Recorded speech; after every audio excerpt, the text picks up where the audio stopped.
what is the impact that you want Vine Health to have over the next, say, 10 years?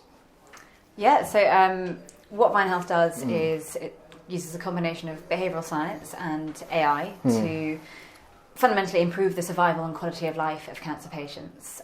But in doing that, we gather large-scale data about how those patients are responding to medications, how they're finding their quality of life while living with cancer, and that's really helpful for developing drugs, for delivering healthcare, and for understanding how we can best manage symptoms during cancer treatment.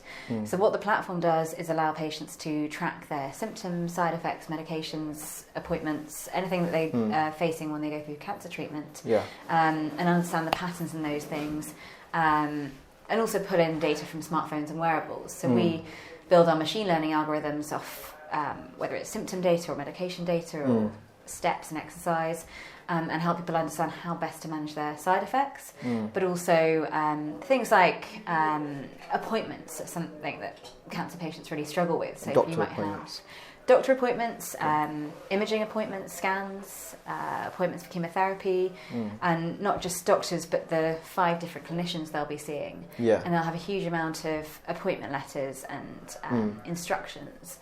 And synthesising all that and keeping track of it is a huge job that currently people do by paper diaries. And actually there's a format to it that you can, or a few alternative formats for it that you can put into tech and make that much easier. Yeah, that's really interesting. So like the whole of their therapy cycle or their care cycle, it can be all encompassed within one app. Is that kind of what you're trying to develop? Yeah, absolutely. So there's kind of the moments when a patient's with a doctor in hospital and they're receiving information at that point, and then there's the other 99% of time when they're at home and they're often at sea and don't remember the advice because they were sort of stressed or worried at the appointment. And so what you do in that other 99% of time is often a real mystery to people, and what they should be doing or remembering the advice they've been given, or even if they do remember it, translating into how they manage their symptoms day to day.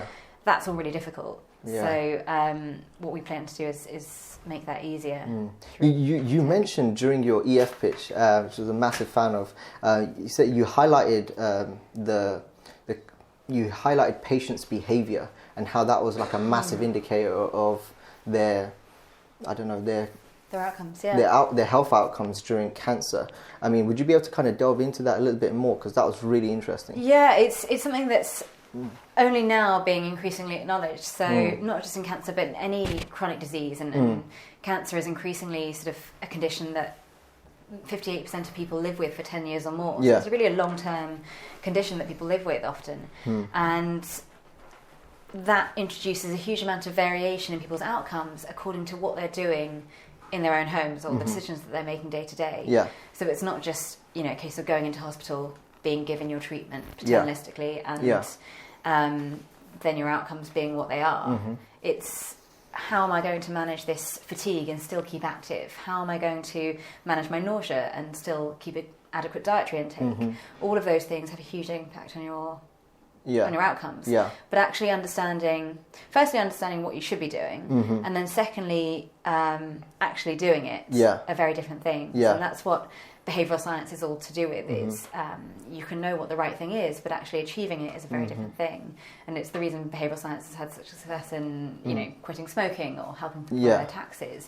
If you can take the friction out of the process of doing certain things, suddenly compliance with various things goes up, and we see that in all sorts of examples. So for example, in washing hotel towels, there was a study done where if you say to people it's good for the environment to not wash your towels every day, very few people actually stop putting their towels out for washing. But if you say to them, the person who was in your room before you only put them out once every 2 or 3 days, all of a sudden people change their behaviour just because they resonate with someone who stayed in the same room as them. Or you resonate with the kind of things that your peers are doing. And similar examples have been done in how much doctors prescribe antibiotics. If you tell them that they prescribe more than their friends, they suddenly change their prescribing rates. And that's true in every kind of subset of human behaviour, and it's certainly true in health behaviours, where people, for example, you can tell someone that doing exercise is good for their outcomes, but actually, unless they have very clear an understanding of how to do that. You know, if 30 minutes 3 times a week is unachievable, then giving them a 5-minute exercise that you can do from your chair without having to go to the gym or use any equipment. And you can say, here is that exercise. You don't have to move anywhere to get it. It's right in front of you. All of a sudden, you're much more likely to do exercise. So small things. Does the app kind of, how does the app, like from a user experience standpoint, kind of incentivize cancer patients to kind of take on certain behaviors? I'm a product person, so that's really fascinating to me. And I think cancer's a specific example here because firstly, cancer is one of those diseases, it's a hugely emotive disease. It's one that you know can be life-threatening from the very start. It's one that makes you feel rubbish often. It's, you know, some conditions like high blood pressure or diabetes, you may not know you have them for a long time. You even if you don't take your medication, you may feel fine for many years. That's not true with cancer. You'll often feel not very well, and the medications themselves will make you feel not very well. And so managing that is a really immediate concern. It's something that people going through chemotherapy are struggling with every day. And so there is an immediate motivator there to say, how can I feel a bit better? How can I manage these side effects better? And that's really powerful. It's really something that a lot of people with cancer are already tracking lots of aspects of their care simply in order to give that information to their doctor to say, okay, so do we need to up my pain medication? Do we need to have more anti-sickness medication? But there's lots that you can do from that on a personal kind of self-management level as well. And does the app kind of enable people to manage what they've done and what they haven't done? I guess one very simple example of that is in medications. So you might have 15 medications, one of them 4 times a day, 3 of them twice a day, 2 of them every 6 hours. And even creating the schedule for that is something that takes a while by eye, but can be done in an instant with technology. So you can just, we've built in computer vision to the product, so you can just point your phone at a medication box and it will import that information, and then it will ping you reminders saying 9 a.m. take these 3 medications, or 12 p.m. these are the 3. And just simplifying that process makes it much easier. And no one wants to manage their care badly, but it's just difficult to do without that kind of simplification. So patients are able to just take a picture of their medication and that's able to auto-populate into their data, you know, if they took pill X, pill Y. Exactly. We're doing the same thing with appointment letters. So all of this is still in development, but we are, you know, people will have appointment letters from 7 different parts of the hospital. Some of them for a scan you might need to fast for 8 hours before. Some of them you might need to take someone with you. All of that stuff, we're building in computer vision so that you can point your phone at the appointment letter and it will ping you the appropriate instruction at the appropriate time and remind you when the appointment itself is. Because even that calendar, that diary management is tough. I can imagine when you're going through that illness, right? When you're not feeling well, it's the last thing you want to do is take care of all of that admin.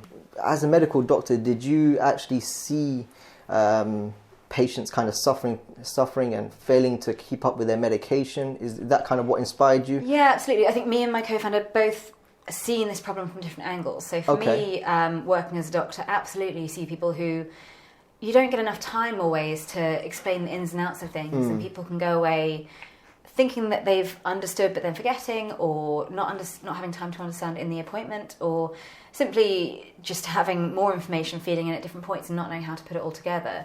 And you certainly see people who come back to you the next appointment and say, actually I didn't really understand this, or I haven't been able to do this, and they would have if a simple thing had been solved. And particularly for me, when I was a doctor, my research was in neuroscience and behaviour and decision making. And so there are sort of common flaws in the way we make decisions as humans. So, you know, for the same reason that people smoke or don't stick to a good diet, you kind of optimise for the immediate term rather than the long term. That's the way we've evolved to be. But actually, and the same thing is true in terms of remembering what symptoms you've been experiencing. So sometimes you'll ask a patient, has your pain been worse this month than last month? And actually that's just a really difficult thing to figure out often because you can't remember objectively what it was like last time. It's difficult to track that objectively without knowing how to. And so even reporting that information so that someone can tailor your medical care is really difficult. Yeah. So both the behaviour side of it and the complexity side of it were both things that I really wanted to work on. And for my co-founder Georgina, she is a data scientist. Yeah. She spent her career building tech that used wearable data and sensor data. So she worked with various drug development companies for multiple sclerosis. So looking at how to analyse wearable data and remote monitored data to predict disease progressions, understanding how that data feeds into what you can expect. And that's another important part of it is, currently only 4% of cancer patients get access to clinical trials, which is tiny, and we need a wider demographic of people feeding into those, into that information, understanding what people are doing, what they're struggling with, how drugs are affecting them. Yeah. Do you foresee applying your technology to a wide variety of other diseases? I think. I mean, obviously, we've got our hands full at the moment. I was thinking that cancer's a big enough obstacle, but but the principle stands for other diseases, absolutely. And in the longer term, we'd love to scale this out to other conditions. It's been done a little bit in diabetes, but there are certainly lots of other areas that benefit from this kind of product. Right now, we're focused on colorectal cancer, but we're very quickly moving on to breast, prostate, lymphoma, and various others. But that is likely to take us quite some time. So I wouldn't say we're thinking about other diseases just yet. I can imagine. Yeah. Is there like a systemic change that you would like your company to have when it comes to behavioural patterns? Like behavioural patterns as it pertains to, say, certain diseases like cancer. I think a key part of living with cancer that we've heard from patients is that often you feel like you're not in control. It's so complex, and there's so many people you're dealing with, and there's so many elements to it that people just so frequently say, I don't feel in control of my own care. And I think that's the bottom line of what we're trying to do, is put people back in control and feeling in control. And there's not just a reason for patients to do that, but also we know that people feeling in control improves their outcomes. So it's a good thing for them, and it's a good thing for the health system. But that means having autonomy and feeling like they know what's going on, and feeling like they know what would make them feel better, and who they can go to. A big part of this is people genuinely don't know which clinician they should be asking about which part of their care. So even that kind of basic information is really helpful. I can imagine. I mean, and kind of transitioning to you as a person. I mean, you've been a doctor. You mentioned before we started this. You always had like an inkling to start your own business. What is the difference between, kind of from a pressure standpoint? What is the difference between being a doctor and being an entrepreneur? Interesting. I mean, it is very, very different. And I think, I guess to start with, an incentive for me in wanting to do my own business was, as a doctor, you kind of can have that individual day-to-day impact, but the wider things that you see happening again and again, you have very little influence over. So if you see people again and again who don't have access to information they need, it's very difficult to think of system changes that would let them have that information. Whereas as an entrepreneur, or as a kind of anyone building a product that has, is based on technology, you can have much wider reach with that. So you can think about more than just the individual, but just how things should work. And so that, I think, is the underlying part of very different pressures. So as a doctor, when you've got someone sick in front of you, it's so immediate, and it's so reflexive in many ways. You're trained to deal with acute situations and respond in a certain way, and necessarily there's very evidence-based ways to do that. So when you first approach someone who's sick, there's a certain sequence of things that you look at. That evidence doesn't exist as an entrepreneur. It's very much try it and see, go with your gut, speak to people who've done it before and have more experience. But all of that is a judgment call. And while there are judgment calls in medicine, they're very kind of underlined by data and evidence and research. And that's freeing, but also nerve-wracking. And I've really enjoyed the transition. I think there's a lot of room for creativity and imagination and personal impact in what we're doing now. And that's really exciting to me. Yeah, that's amazing. And did you have like the germ of the idea before you went into EF? Yeah, we did. I think both of us did from different angles. Having always been fascinated by behavioural science, I wanted to do something that was around behaviours and around lifestyle and around bridging the gap between the clinical and the everyday, because that's just a huge gap where people get lost and you're not in front of your doctor most of the time. Yeah, I can imagine. Now, you've been on this journey for, was it 9 to 12 months? About that, yeah. I mean, what would you do differently now you're... That's a good question. Yeah.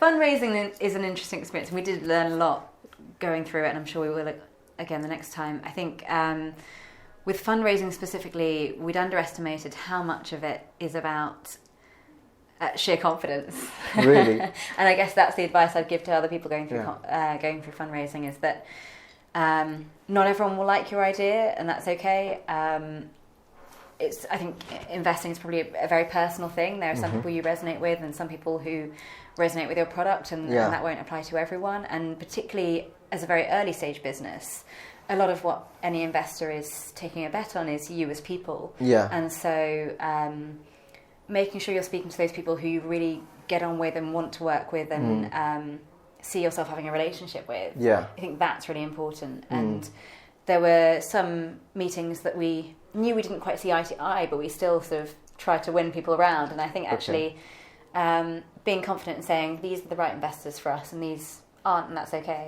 is something we would do differently next time. Yeah. I just want to know just your brief thoughts on maybe the Brexit and kind of the impact that it will have on the healthcare sector, because you've been in, you've worked as a medical doctor yourself. I think it's a big question. I have no doubt that there will be a large impact. I mean, staffing is one of the biggest issues that the NHS faces, and often those staff are kind of coming from European countries or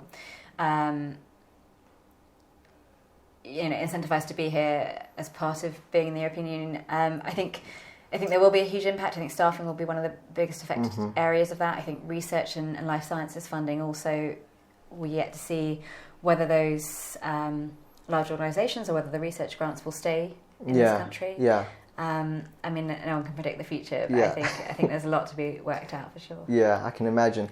And you've just raised 1.2 million worth of funding. So I'm going to assume you're going to be hiring pretty soon. Yes, we're very excited to hire a team. Yeah. How have you found that process? Because I'm guessing that might be a little bit new to you as well, kind of figuring out your gene pool and what you want to develop. Yeah, it's. I mean, we've both done hiring before, but I think building a team from scratch and deciding what you want that team to look like from the very, very beginning is a slightly different thing. And it's been exciting. We've had a lot of people come and work for us, medical students or oncologists or people who've just been inspired by the mission. And so that's been a really lovely experience that people have brought in that way. Yeah. But now we're looking for more the technical side of the team. So developers, a lead engineer, React Native developers particularly, UX designers. Yeah. And we're really excited about getting them on board. We kind of have reached the point where we have a clear vision of what we want to build now, and we just need someone to help us realise that. Where do you foresee Vine being in like 18 months' time, personally? Because I'm sure you've probably made plans and kind of given forecasts to the VCs and. I mean, we would aim to have launched our product by then and have been have had lots of people using it. For many months, by 18 months' time. Yeah. We also plan to tie this into routine oncology care. So rather than giving it to patients as part of the Apple Store or a source where they don't know or trust necessarily, having it tied into the routine care that they're getting from their NHS provider. Yeah.